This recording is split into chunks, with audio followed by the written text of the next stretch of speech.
Good morning, it's Sunday, and it's that time again, another birthday cake. So I'm building something rich and glossy, deep in cocoa flavor, silk on silk frosting, and a little crunch sprinkled on top. It's tender, it's balanced in sweetness, and it smells like a chocolate shop right after the doors have opened. And this is the first gluten-free cake I'm making. Not to mention, it's one of the best cakes I've made to date. Let's do this. Chocolate shop energy, coffee-kissed cocoa, a soft buttermilk crumb, whipped ganache like satin, and a salty chocolate crunch on top. 3 6-inch layers balanced in sweetness so the chocolate speaks first.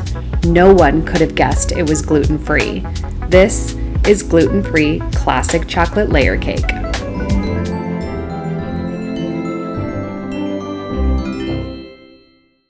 Let's get these layers mixed. I'm using King Arthur's measure-to-measure gluten-free flour because it's the closest crumb to the classic wheat version.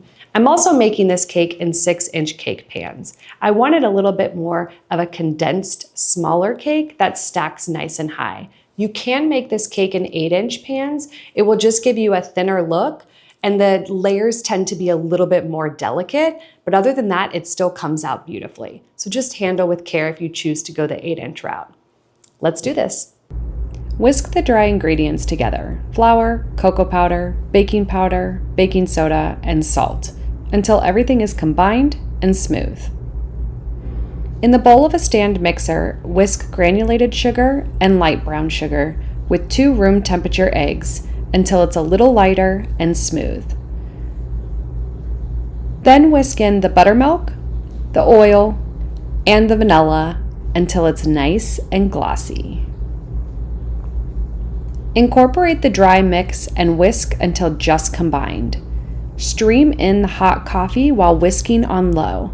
The batter will thin out, but that's exactly what you want. Divide evenly in each pan and bake for 25 to 30 minutes until the tester is clean.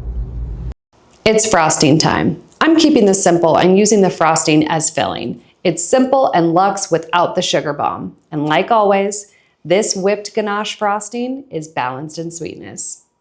Chop chocolate and place it in a heat-proof bowl. Warm the cream until it's just steaming and pour over the chocolate. Let it sit for 2 minutes. Then whisk until smooth and glossy. Add your room temperature butter and a pinch of salt and whisk until fully combined. Let it thicken at room temperature.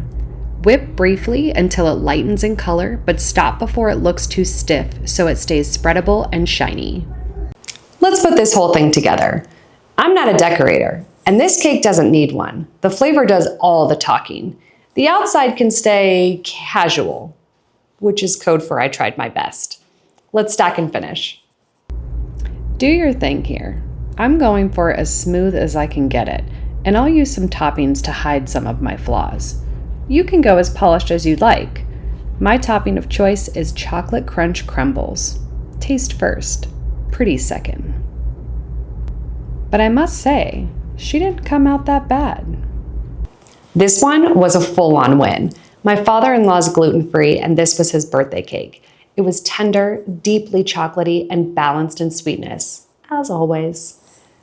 Everyone loved this cake, even more so than the gluten cake that I also made that day.